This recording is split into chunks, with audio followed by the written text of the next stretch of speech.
Hello दोस्तों, आज बिंदियास kitchen में मैं आपके लिए लेकर आई हूँ मोतियों की तरह खिली खिली व्रत स्पेशल साबूदाना खिचड़ी की एकदम परफेक्ट रेसिपी।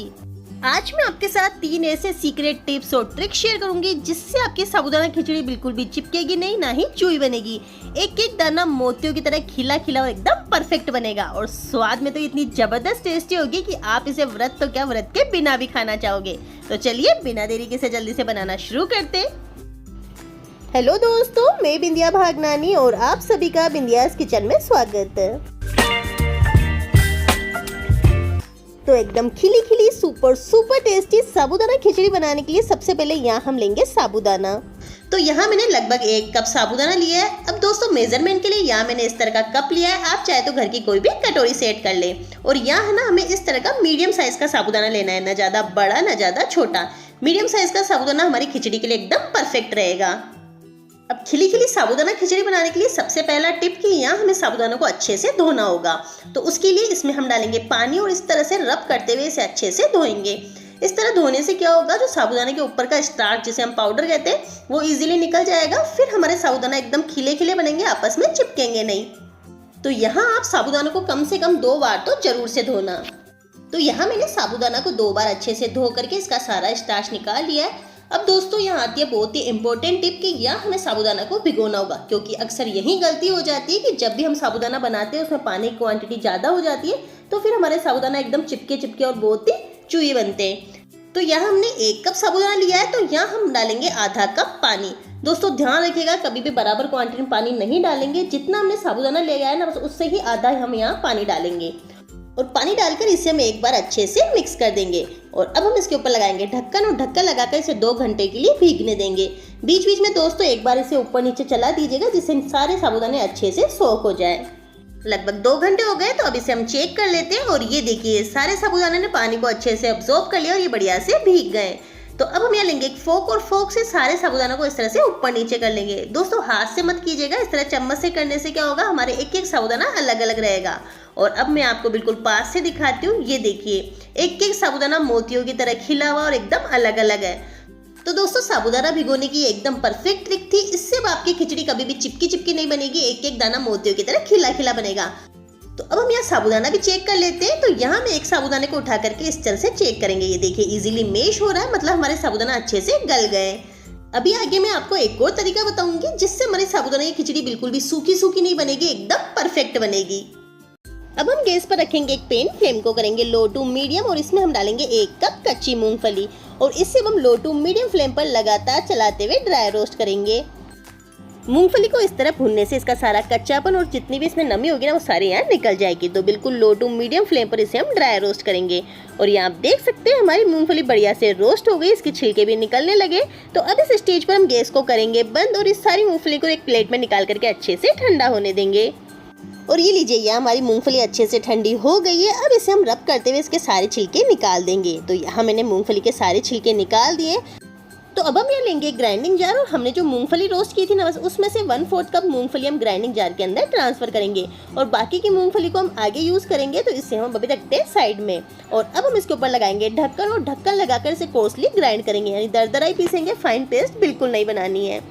और ये लीजिए यहाँ मैंने मूंगफली को अच्छे से पीस लिया है। तो यह हमारा दरदरा मूंगफली का पाउडर है, बिल्कुल तैयार। तो अब हम ये लेंगे एक बड़ा बाउल और हमने जो साबूदाना भिगोए थे ना, वो सारे हम इसी के अंदर ट्रांसफर करेंगे।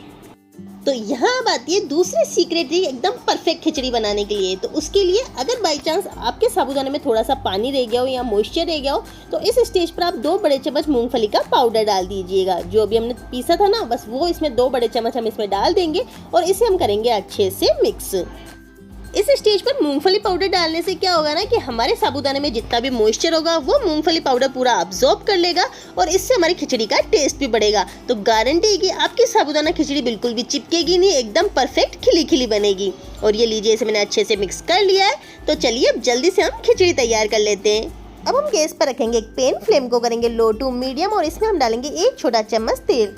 आप यहाँ चाहे तो तेल की जगह घी भी डाल सकते हैं। और अब तेल को अच्छे से गर्म होने देंगे। और जब हमारा तेल बढ़िया से गर्म हो जाए, तो इस स्टेज पर यहाँ हम डालेंगे 1 छोटा चम्मच जीरा और साथ ही यहाँ मैं डाल रही हूँ 1 छोटा चम्मच बारीक कटी हुई हरी मिर्च। अगर आपको तीखा ज़्यादा पसंद है तो आप यहाँ हरी मिर्च की क्वांटिटी थोड़ी सी बढ़ा सकते हैं।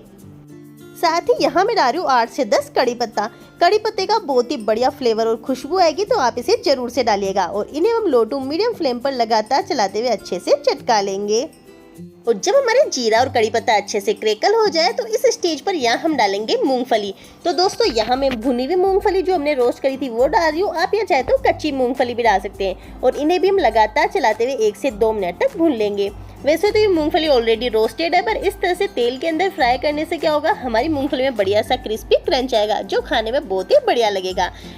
और ये लीजिए, यहाँ हमारी मूंगफली बढ़िया से फ्राई हो गई है, क्रिस्पी क्रंची लग रही है। तो अब इस स्टेज पर यहाँ हम डालेंगे उबले हुए आलू। तो यहाँ मैंने एक आलू को इस तरह से छोटे छोटे टुकड़ों में कट कर लिया है और इसे भी हम लगातार चलाते हुए 1 से 2 मिनट तक मीडियम फ्लेम पर फ्राई कर लेंगे।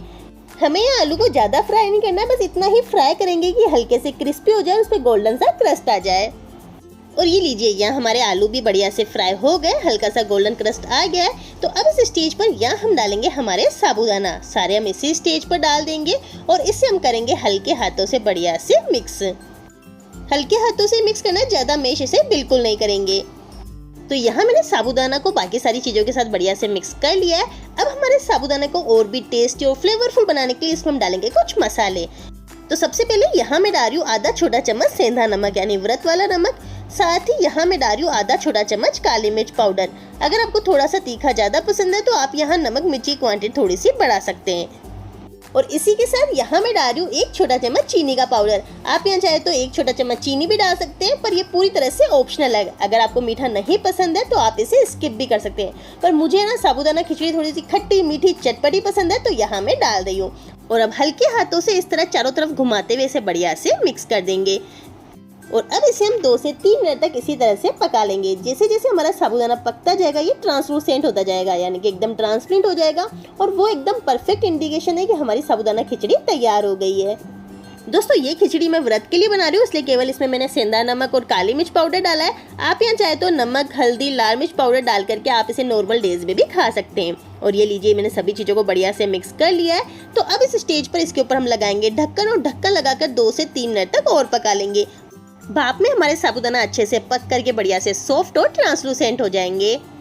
2 से 3 मिनट हो गए, तो चलिए अब इसे हम चेक कर लेते हैं। और ये देखिए, बहुत ही बढ़िया खुशबू आ रही है और हमारे यहाँ साबूदाने परफेक्टली सॉफ्ट होकर एकदम ट्रांसलूसेंट हो गए। ये देखिए, एक एक दाना परफेक्टली सॉफ्ट और ट्रांसलूसेंट हो गया। और ये देखिए, बिल्कुल भी हमारे यहाँ साबूदाना खिचड़ी चुई नहीं बनी है, एक एक दाना खिला खिला मोतियों की तरह क्या लाजवाब लग रहा है। तो यह हमारी साबूदाना खिचड़ी तैयार है। इसके ऊपर हम डालेंगे बारीक कटा हुआ हरा धनिया, और साथ ही यहाँ मैं डालूँ थोड़े से अनार के दाने। इससे लुकिंग और टेस्ट बहुत ही लाजवाब आएगा। और अब इसे हम करेंगे अच्छे से मिक्स। तो यह हमारी सुपर टेस्टी, बहुत ही लाजवाब खिली खिली साबूदाना खिचड़ी है बिल्कुल तैयार। तो चलिए अब हम गैस को करेंगे बंद, और इसके ऊपर हम डाल देंगे 1 छोटा चम्मच नींबू का रस। इससे हमारी खिचड़ी बहुत ही खट्टी मीठी चटपटी लाजवाब बनेगी। और इसे भी हम अच्छे से मिक्स कर देंगे। तो यह हमारी साबूदाना खिचड़ी तैयार है। तो चलिए इसे जल्दी से सर्व कर लेते हैं। और ये देखिए, यह हमारी खिचड़ी में क्या परफेक्ट कलर, टेक्सचर और लुकिंग आई है। बिल्कुल भी चुई नहीं बनी है, एक एक दाना मोतियों की तरह खिला खिला एकदम परफेक्ट बना है। और ये लीजिए, यह हमारी सुपर टेस्टी, खुशबूदार, बहुत ही लाजवाब व्रत स्पेशल साबूदाना खिचड़ी है बिल्कुल तैयार। दोस्तों इन सीक्रेट टिप्स को फॉलो करके आप ये साबूदाना खिचड़ी जरूर ट्राई करना। आपकी खिचड़ी ठंडे हो जाने के बाद भी एकदम सॉफ्ट और लाजवाब बनी रहेगी। तो उम्मीद करती हूँ दोस्तों आपको ये रेसिपी पसंद आई होगी। रेसिपी पसंद आई है तो प्लीज़ इसे लाइक करें, कमेंट करें, ज़्यादा से ज़्यादा शेयर करें। और अगर आप मेरे चैनल पर नए हैं तो प्लीज़ मेरे चैनल को सब्सक्राइब करना बिल्कुल ना भूलें। जल्दी मिलते हैं नई और इंटरेस्टिंग रेसिपी के साथ, तब तक के लिए धन्यवाद।